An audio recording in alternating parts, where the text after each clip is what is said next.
Good evening, everybody, and welcome back to another installment of Scott's Selections here for Thursday, March 5th. Before we get into today's play of the day, quick recap of what happened yesterday. We ended up splitting two plays that I gave out personally. We lost the play of the day on the video yesterday with Oklahoma State minus 6.5, as they only won by 6. Pretty unfortunate. A lot of stuff had to go badly for us to lose, and we ended up picking up a loss. Oklahoma State missed 3 free throws in the last minute, and they also gave up a ton of offensive rebounds. They had an offensive foul up 8. With about a minute and a half to go. It really was just painful to watch at points. Kansas State was trying to foul. Kansas State kept trying to basically turn it over, and they ended up only winning by 6. Overall, game went pretty much the way I thought it would. Kansas State had issues scoring. Wasn't really a surprise. Meanwhile, Oklahoma State turned the ball over a ton at home on senior day. They looked good for the most part. Missed a couple open shots late. Didn't really execute. Missed a ton of free throws. And we ended up picking up a loss there. Just to go through the numbers here, Oklahoma State missed 7 free throws, with 3 of them coming in the last minute. They also had 21 turnovers, and they also gave up 15 offensive rebounds. Pretty annoying stuff. But either or, we ended up giving out a winner on Twitter, though, on the overnight with Indiana minus 3.5, as that line ended up climbing up to 4, and Indiana ended up winning by 5. Pretty easy there against Minnesota. Game was a little bit stressful in the beginning of the second half, but Indiana opened up a huge lead late, and then Minnesota hit a garbage time 3 with 1 second left to cut it to 5. So it was really no sweat at all, but we ended up splitting to go 1-1. But for today's card, the reason why I'm making the video so early is because of the fact of twofold. One, I just know that this line's going to move, and I like the current number that it is at.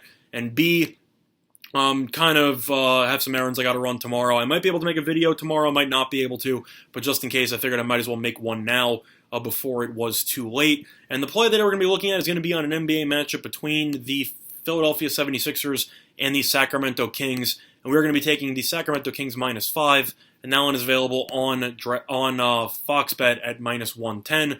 So once again, play that is going to be on the Sacramento Kings minus 5, and that one is available on Fox Bet at minus 110. Now, a couple of reasons why we like this play. First reason why these teams have simply just been heading opposite directions.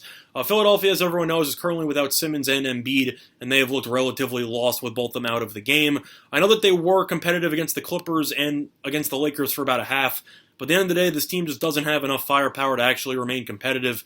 You have Tobias Harris and maybe Korkmaz, and that's pretty much it. Hayward's not a big offensive threat. This team really just has looked lost offensively, and I think they will struggle against a very hot Sacramento Kings team. People might not have noticed this, but the Kings have actually been rolling lately, and I think they should be able to put together a nice performance once again in front of their home crowd on Thursday. Looking through the recent performances here, Philadelphia really been struggling as they are currently, let me just make sure I got this right.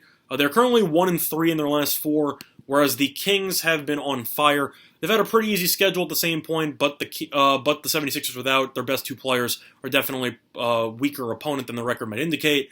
But the Kings have won 6 of their last 7, and the Sixers have lost 3 of their last 4. Plus, the 76ers are one of the worst road teams in the entire league. They are 9-23 on the road overall, and they are 8-22-2 against the spread on the road this season. I just think it's going to be a disaster. I think the 76ers might keep this close for maybe a half, but I think at the end of the day, I think De'Aaron Fox will be too much to handle. I think Hield's been very solid off the bench. You just have a lot of weapons here. Bogdan Bogdanovic has been very good for the Kings, and I think that you should see the Kings play well in this game. So, once again, the play of the day is going to be on the Sacramento Kings minus 5, and that line is available on Fox Bet at minus 110. I think this line will continue to climb, and I think that you should see this line close somewhere around 6 or 7. But now, looking at the rest of the card, a couple of lines not out yet. I'm going to give out lines on the main matchups here. Lean to the Clippers against the Rockets. I know the Rockets at home have been solid, but at the end of the day, I just think the Clippers, when healthy, are just a completely different animal. This team has destroyed teams lately. As soon as Kawhi, Paul George, and Beverly have all decided to start playing together again, this teams look basically unstoppable. I think this is the best team in the league. I don't think it's close, and I think you should see the Clippers win a pretty close game, but I think you should see the Clippers win this game by at least 5 points, so lean to the Clippers on that one.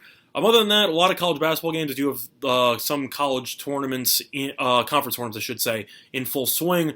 But looking at some of the plays here, sorry, there's a lot of games to go through. What do I like here?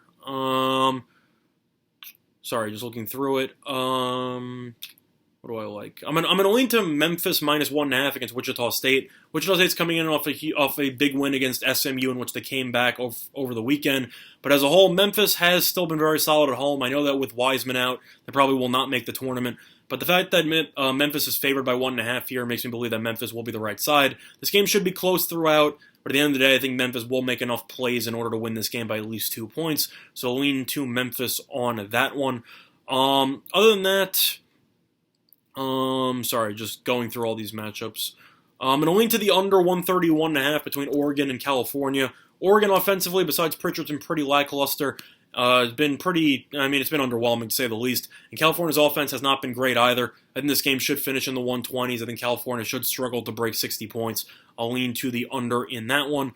What else do I like here? I'm going to lean to UNLV also, -2.5 against Boise State.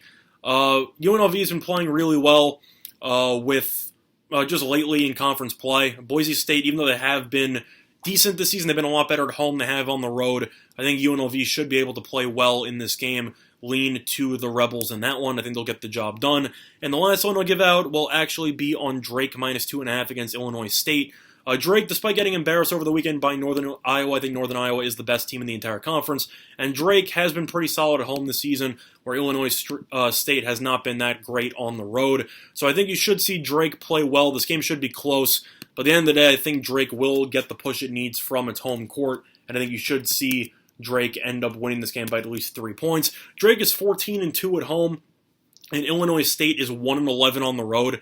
I think this game has the potential to get ugly. Illinois State is 10-20 overall this season, and they are also 1-11 on the road, as I said before, where Drake is still 18-13. Illinois State also is 3-9 against the spread on the road this season, so I think Drake should be able to win this game by at least 3 points. So lean to Drake on that one. But the play that I once again is going to be on the Sacramento Kings -5, which is available on Fox Bet at -110. That's good for the installment of Scott Selections here for Thursday, March 5th. Good luck to all of you and your respective bets today. Bye, everyone.